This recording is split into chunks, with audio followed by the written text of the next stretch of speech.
正的机关就在那儿。盗墓贼打死也没想到，献王墓的开启机关竟然隐藏着致命机关。当胖子刚转动第一个佛像，一根1000斤重的木桩立马从死角轰出，一名小鸡仔当即被撞去西北。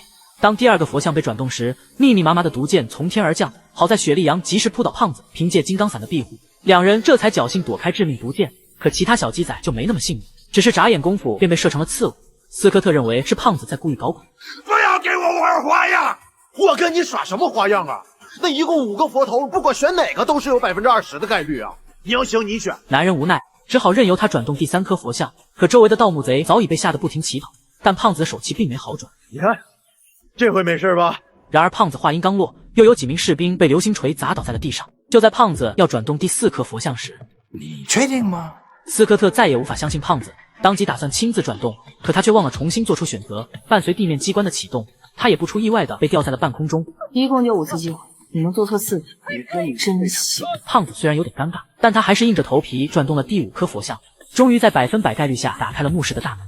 可他们刚进入墓室，就在甬道两边发现了许多诡异的陶罐。强烈的好奇心促使胖子打开了其中一个，这里边装的是婴儿的尸骨。古曼童就是炼制古曼童的方法。古曼童是东南亚特有的产物，它们都被称为金童子。它们都是经过法师或高僧加持，这里这些可能都是为了陪葬献王制作的，让做的或吊着的小婴儿住进去，以此锁住他们的灵魂，供给自己操控。我们不能得罪这些婴儿，否则后果非常严重。没想老爸话音刚落，一名士兵就被钉在了原处，大家赶忙围了过去，结果却集体看到了古曼童。害到他！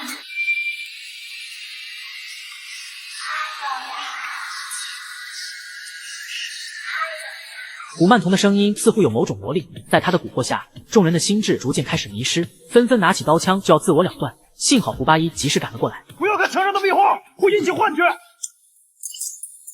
可好不容易惊醒了幻觉中的士兵，没想他们却碰倒了旁边的陶罐，毒气瞬间弥漫了整个甬道。胡八一见情况危急，当即带领众人向墓道深处逃窜。没想来到一处地下绿洲，殊不知他们已经来到危险的半山之巅，而前方则是一座木桥相连，木桥两旁的树藤更是盘踞着很多像萤火虫一样的生物。一名士兵好奇地用手接过来查看，殊不知危险已然逼近。剧烈的爆炸唤醒了所有的灯泡虫，士兵们见情况不对，赶忙对其胡乱扫射，但数以万计的虫子用枪怎么可能打得完？况且灯泡虫只要身体感受到威胁，尾部的灯泡就会瞬间加热，从而达到自爆伤人的效果。这背头是虚热的，请突破，强残刃，只有脚坠下去，你才没有伤好。快，他们慢，这条坠下去，快！胖子闻言立马开始砍藤蔓，可藤蔓却丝毫不动。洋人见状，赶忙用枪扫射桥面，没想只是打下些木屑。不得不说，这桥的质量是真的好。雪莉杨见状，只好扔出一枚炸弹，这才勉强将其炸。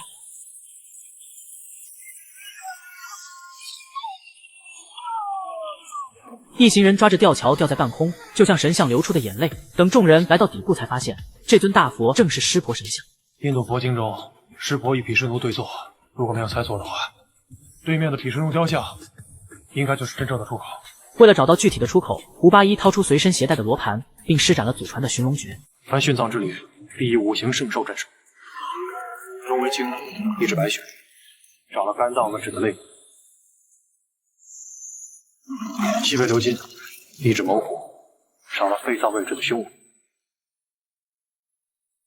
南为离火，一指朱雀，少了心脏位置的腔骨；